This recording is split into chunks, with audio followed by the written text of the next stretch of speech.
Hello, everyone.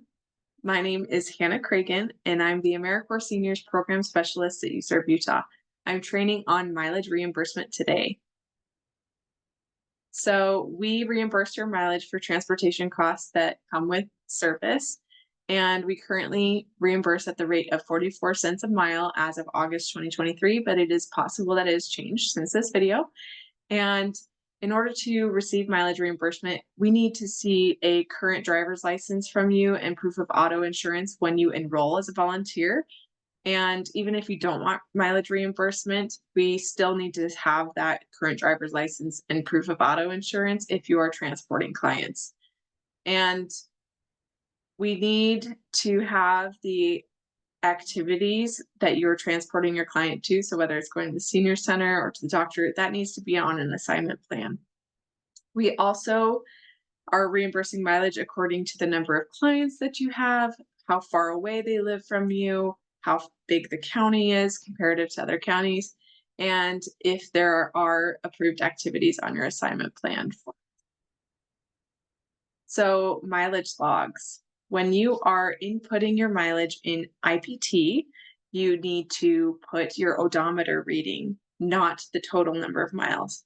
And when you do put your odometer reading, which is like this, and here's a written example, IPT actually calculates the total for you when you save your work.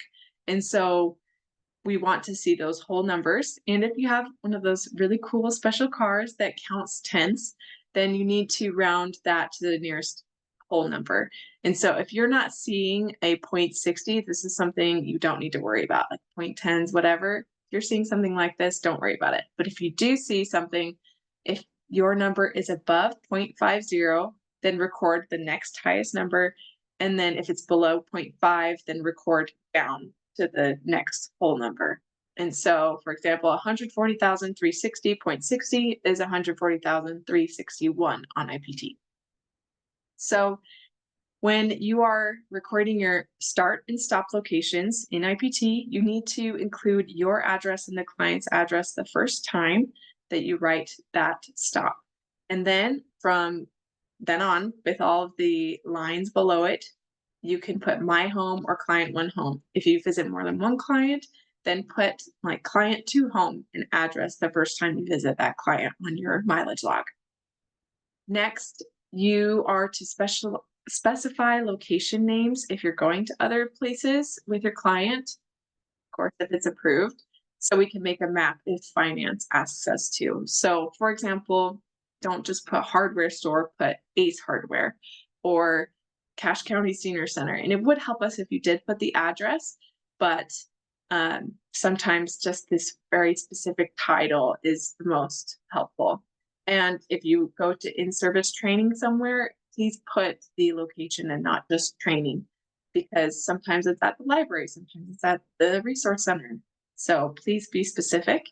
And then something that we check when we process your mileage reimbursement is if the dates that you record on your mileage log match the dates on your timesheet. So for example, if you put hours on July 30th, but there's no mileage recorded and it's not an at-home training, then we'll reach out to you and ask like, hey, did you mean to not record mileage, or did you accidentally put hours here and you shouldn't have?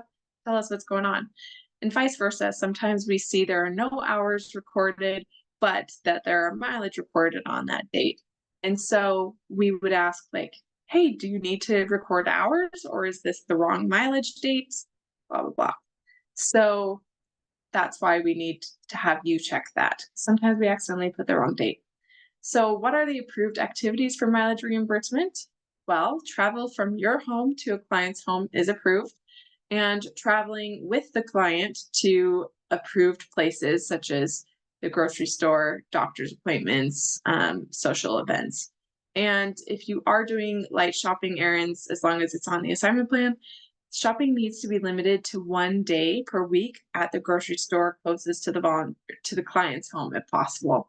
So that's so we can limit the distances so you can stay within that monthly mileage allotment that you're given. And we understand their circumstances. We'll give you an example later. Doctor's appointments or other physical therapy we understand if you can't limit that to 1 day. And so as long as it's on the assignment plan, that's helpful. And a nutrition site, as we said, like if they're gaining an opportunity to eat a free or reduced price meal at the senior center, food pantry, community meal, that's also approved. And accompanying the client to a recreational or social event, if it's in the assignment plan, is also approved. So some inappropriate activities include if you have your own errands to run and you want to bring the client with you, that shouldn't be happening because that's not quality companionship visiting and you're recording mileage for something that is not related to the client, it's related to yourself. Going to multiple grocery stores in a week, especially on separate days, like if you're not trying to consolidate it and trying to go to ones that are closest, then that doesn't make sense. Recording mileage for large trips that leave the county without permission or prior approval from your program coordinator. We understand things happen like a surgery, or we'll go over an example later. So you need to have prior approval. And recording mileage on multiple stops that the volunteer makes after leaving the client's house before returning home. So for example, you stop at the grocery store after visiting the client, you can't record that mileage because that's your own personal errand. And then making trips that are not included in the assignment plan, like all of a sudden you start going to the grocery store when that wasn't part of it, you need to get approval from your program coordinator. And then we are not a taxi service, so we don't want you to focus mainly on transportation only. We need to always be including companionship because we're trying to reduce social isolation and help someone remain independent. We're not just trying to take them from place to place. We want to have that coupled companionship and independent living. So here's some examples specifically. Example 1, emergency grocery store trip. Dot visits Noreen every Monday, taking her to the grocery store, and then they have a visit at Noreen's home afterwards. So one Thursday, Noreen calls Dot in a panic saying she forgot to buy milk and she needs some before Monday when they normally go to the grocery store. So Dot explains that she can't take her to the store because of their set schedule and limited mileage, and she says, "How about you ask a neighbor for help?" And Noreen reluctantly agrees to ask the teenage boy next door to get milk, and she gets it. So Dot thanks her for understanding and promises to remind her about milk on their next shopping trip on Monday.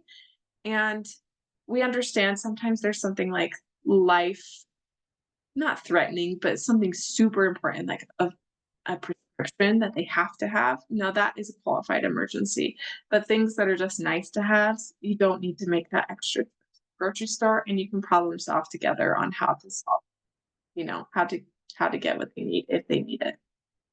So example 2, multiple grocery stores. Mary visits Susan on Tuesdays for companionship and on Thursdays for companionship and grocery shopping. So when Susan asks to visit multiple stores for different deals, which I understand, I'm a couponer, Mary explains that UServe Utah requires they only visit one store per week due to limited mileage. So her volunteer suggests that they go to Smith's this week for the sale and then to Sam's Club next week for their bulk items. Susan agrees and adjusts her meal plan accordingly, and Mary thanks her for understanding, suggesting that if we plan ahead, things will work out smoothly. Example 3, long distance trip.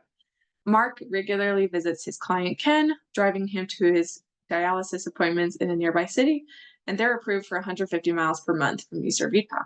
So Ken actually needs surgery 80 miles away in September, and he has no one else to drive him. So Mark asks his program coordinator in advance for special permission to be reimbursed for 200 miles in September.